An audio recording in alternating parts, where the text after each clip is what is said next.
Hi, it's Mandy, and I'm here with a customer's quilt today, and I'm going to show you some really neat things that I'm going to do. So here's a beautiful quilt that my customer from Hamilton sent, and you can take a look. It's got a really cool pattern on it. It's called Goodnight Irene. Anyways, she wanted a quilt pattern on it. We're not going to do edge to edge. We're going to do some custom quilting. And so I chose this background here. It's got kind of a neat pattern, and I thought, well, that pattern will kind of fit in this quilt square here. And also I can do some other stuff in here. Now, a lot of times when you're doing your custom quilting, you might do one square and then you're gonna stop and cut your thread and move on to the next square. Well, that leaves a lot of loose threads. So I'm gonna show you today how I figured out how to do this without cutting any thread. And I want you to watch as I'm doing it, because you're gonna wonder, why is she going there? So we'll start right up in this top close to the middle, and I'm going to move from the middle to the outside. That also helps on the back of the quilt so that you don't end up with a lot of wrinkles in the back of your quilt. So I'm just going to do the outsides here using the ruler, and I'm using 10 stitches per inch on my quilt machine here.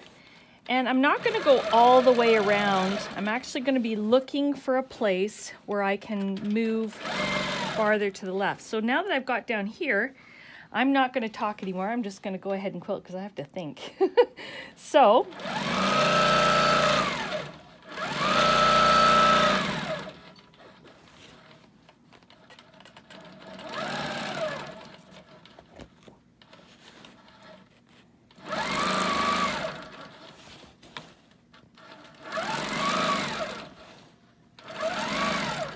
as you can see, I'm actually just going to outline this till I get to a place along the edge where I can do my edge work. Now, I am not doing the borders right now. The borders I'm going back and doing later because I have a cool idea for the borders. So now that I'm at this edge here, I've got to fill that in.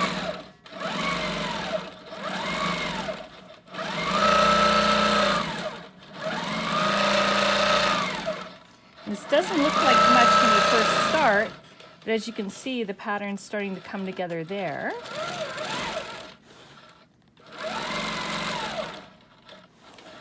And believe me, once we get this done, you'll think, well, how did you decide to do it that way? But really, the trick was I was trying not to have any starts and stops because that kind of weakens the quilt.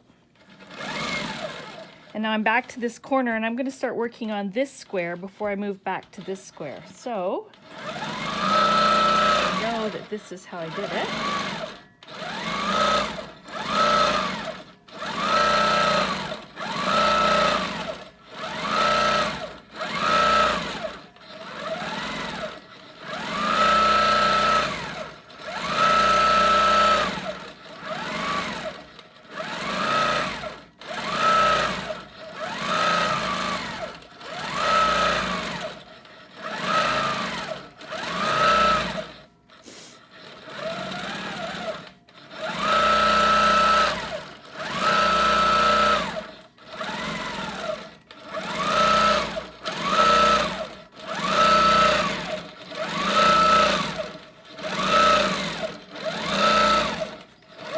And as you can see, we're kind of mimicking that pattern on the background because it has these little flowers here.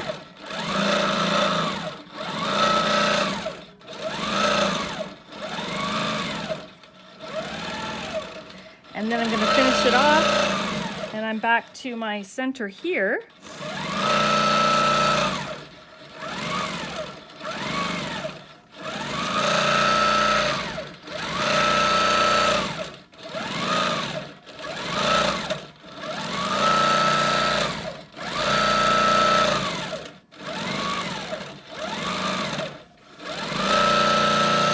And I finish that square off, and then I'll go move back and go around this one again. So that this way I don't have to break any threads, and I can move all the way across the quilt to this side to do it. So this is a great way to get your quilt custom done, and it's I'm actually turning myself into a little computer here by figuring out a way to get it so that you've got the pattern going all the way across, even though each square is done separately. That's all for now.